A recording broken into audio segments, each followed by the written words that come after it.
BSc part second में अगला topic अपन ले रहे हैं क्रोमेटोग्राफी। क्रोमेटोग्राफी ये बीएससी और एमएससी दोनों के लिए ही है। क्रोमेटोग्राफी क्या होती है, इसका क्लासिफिकेशन वर्गीकरण क्या है और पेपर क्रोमेटोग्राफी क्या होती है, इसके बारे में अपन डिस्कस करेंगे, पढ़ेंगे। क्रोमेटोग्राफी वर्ण लेखिकी। क्रोमेटोग्राफी का अर्थ है रंगों से लिखना। इसका सबसे पहले उपयोग किया था एक बॉटनिस्ट मिखाइल स्वेट ने। उन्होंने सबसे पहले पादप रंजकों को, जो पादप के अंदर अलग अलग रंग होते हैं, जैसे पत्तियों का रंग हरा होता है, टमाटर लाल, या अलग अलग जो पादप के अंदर पिगमेंट्स होते हैं, उनको इस विधि के द्वारा उन्होंने पृथक किया था, अलग अलग किया था।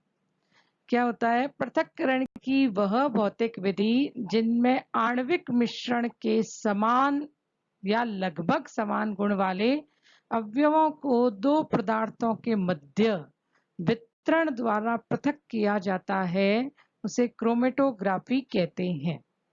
क्रोमेटोग्राफी का वर्गीकरण क्या है? क्रोमेटोग्राफी के द्वारा इसे पृथक किया जाता है। क्या होता है? क्रोमेटोग्राफी में एक स्थिर प्रावस्था होती है और एक गतिशील प्रावस्था होती है। तो मेन इसमें दो प्रावस्थाएं होती है, दो फेज होती है। क्रोमेटोग्राफी किसी भी क्रोमेटोग्राफी के अंदर दो प्रावस्थाएं होती है, दो फेज होती है। एक होती है स्थिर प्रावस्था, यानी कि जिसमें इस प्रावस्था में जो फेज है या लिक्विड है या सॉलिड है, कोई भी है, उसे पहले स्टेबल फॉर्म में, स्थिर फॉर्म में, स्टेशनरी फेज के रूप में लिया जाता है। और दूसरी होती है गतिशील प्रावस्था। गतिशील प्रावस्था को मोबाइल फेज होती है, उसे स्थिर फेज के ऊपर गिराया जाता है, या मोबाइल या मोबिलिटी, या उसे गतिशील किया जाता है। तो क्रोमेटोग्राफी मेन दो प्रकार की है, द्रव स्थिर प्रावस्था और दूसरी है ठोस स्थिर प्रावस्था।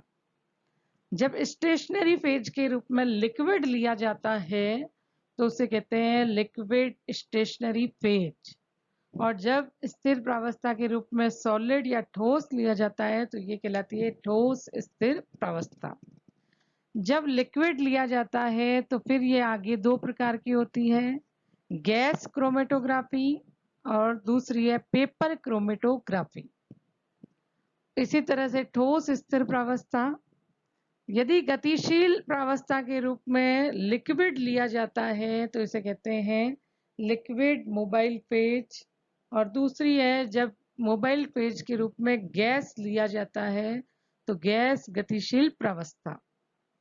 लिक्विड गतिशील प्रावस्था हो वो आगे तीन प्रकार के हैं, column chromatography, TLC thin layer chromatography, और आयन एक्सचेंज, आयन विनिमय क्रोमेटोग्राफी। और गैस गतिशील प्रावस्था, ठोस गैस पृथक्करण विधि या क्रोमेटोग्राफी। पेपर क्रोमेटोग्राफी अपन सबसे पहले लेंगे। पेपर क्रोमेटोग्राफी किसी पेपर पर स्थिर प्रावस्था का अधिशोषण करवाकर कार्बनिक और अकार्बनिक यौगिकों के मिश्रण को पृथक किया जाता है। स्थिर प्रावस्था की प्रकृति के आधार पर पेपर क्रोमेटोग्राफी दो प्रकार के होते हैं। क्या होता है? एक पेपर लिया जाता है, उस पेपर के ऊपर स्थिर प्रावस्था जो भी लेते हैं उसका अधिशोषण करवा दिया जाता है, और अब मोबाइल फेज के रूप में कार्बनिक और अकार्बनिक यौगिकों के मिश्रण लिए जाते हैं और वो इस स्थिर प्रावस्था पर गिराए जाते हैं, गतिशील करवाए जाते हैं। जब ये गति करते हैं तो अधिशोषण की प्रक्रिया के द्वारा अलग अलग स्थान पर, अलग अलग पेपर के अलग अलग स्थान पर कोई भी कार्बनिक यौगिकों के जो अवयव है वो पृथक हो जाते हैं। पेपर अधिशोषण क्रोमेटोग्राफी और दूसरी है पेपर विभाजन क्रोमेटोग्राफी। पेपर अधिशोषण क्रोमेटोग्राफी, इनमें एल्यूमिना या सिलिका जेल का अधिशोषण विशेष प्रकार के पेपर पर करवाया जाता है और गतिशील प्रावस्था विलायक और विलायकों का मिश्रण होती है। तो जब अधिशोषक के रूप में एल्यूमिना या सिलिका जेल पेपर के ऊपर लिया जाए और गतिशील प्रावस्था के रूप में कोई सॉल्वेंट और या सॉल्वेंट का मिश्रण लिया जाए तो वो कहलाती है पेपर अधिशोषण क्रोमेटोग्राफी। सेकंड, पेपर विभाजन क्रोमेटोग्राफी। इसमें पेपर की स्थिर व गतिशील प्रावस्था में विभाजन किया जाता है। इसके लिए एक विशेष प्रकार का पेपर प्रयुक्त किया जाता है जिसमें रंध्र उपस्थित होते हैं और जो जल का 22% भाग अपने भार के अनुसार ग्रहण कर ले और इसमें जल व द्रव स्थिर प्रावस्था का कार्य करता है और कार्बनिक पदार्थों का अवयव किसी उपयुक्त विलायक के द्वारा विभाजन स्थिरांक के अंतर के आधार पर पृथक कर दिया जाता है। Steps of paper chromatography. किसी भी क्रोमेटोग्राफी के अलग अलग पद होते हैं, तो ये 5 पदों में विभाजित की गई है। पहला पद अपन लेते हैं फिल्टर पेपर का चयन। सबसे पहले अपने को पेपर क्रोमेटोग्राफी में पेपर लेना होता है, उसका चयन सिलेक्शन करना होता है।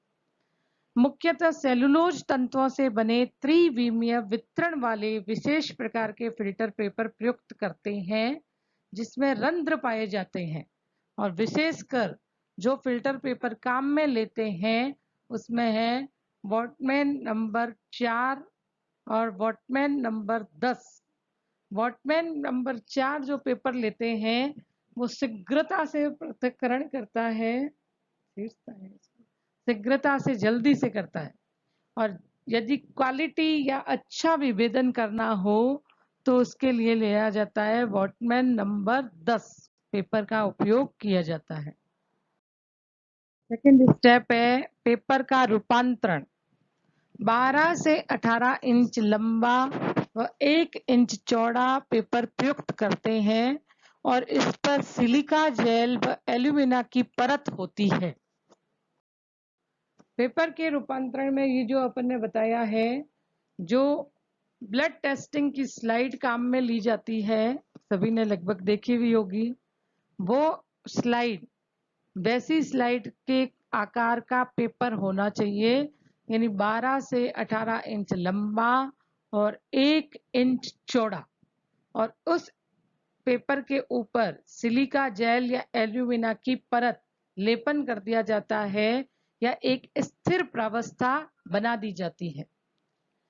फिर अगला स्टेप है preparation of solution of mixture.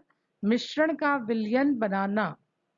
उपयुक्त विलायक का चयन करके 0.1 से 10 मिलीग्राम पर ml सांद्रता का विलयन बनाते हैं।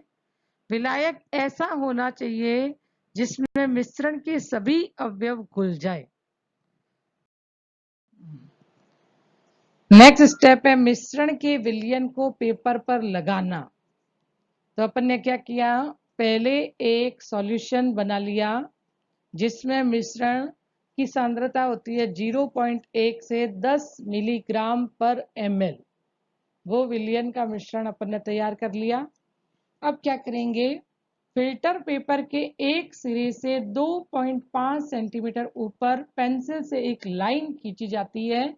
अब इस पर केस नली की सहायता से मिश्रण के विलयन की एक बूंद मिलाकर उसे सुखा लेते हैं। तो देखो क्या करना होता है, फिल्टर पेपर लिया और फिल्टर पेपर के जो निचला सिरा है या ऊपरी सिरा कोई सा भी ले लो, उससे 2.5 सेंटीमीटर ऊपर, यानी स्केल से नाप लेंगे 2.5 सेंटीमीटर ऊपर पेंसिल से एक लाइन बना दी जाती है, एक लाइन खींच देते हैं। अब क्या करेंगे, एक कैपिलरी ट्यूब लेंगे उसमें उस मिश्रण का सॉल्यूशन अपन ने ले लिया उस कैपिलरी ट्यूब में, और कैपिलरी ट्यूब को उस लाइन के ऊपर एक ड्रॉप उसकी डाल देंगे। ड्रॉप डालकर अब इस फिल्टर पेपर को सुखा लेंगे। तो जब तक ये सूख नहीं जाए तब तक इसे रख देंगे। नेक्स्ट स्टेप है क्रोमेटोग्राम का विकास।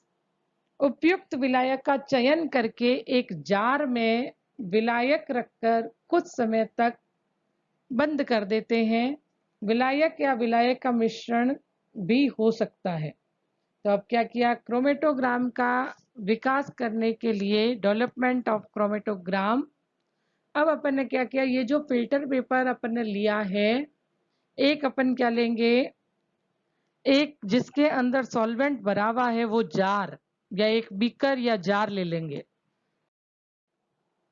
एक जार लिया या फिर एक बीकर लिया, उस बीकर में सॉल्वेंट भर लेंगे जिसका अपन ने सिलेक्शन किया हुआ है।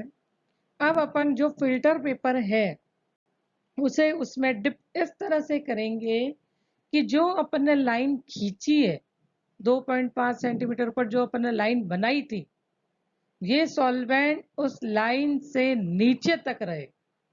यानी फिल्टर पेपर को इस तरह से अरेंज करना है, सेट करना है कि सॉल्वेंट इस लाइन से टच ना हो, क्योंकि ये जो फिल्टर पेपर है उसमें कैपिलरी सिस्टम के द्वारा ये जो सॉल्वेंट है वो अपने आप ही मूवमेंट कर जाएगा।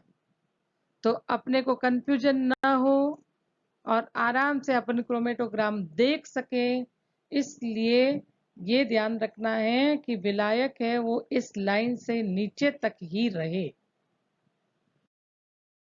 नेक्स्ट क्लास में अपन paper chromatography, thin layer chromatography और कॉलम क्रोमेटोग्राफी, इन सब को डिटेल्स में पढ़ेंगे। Thank you.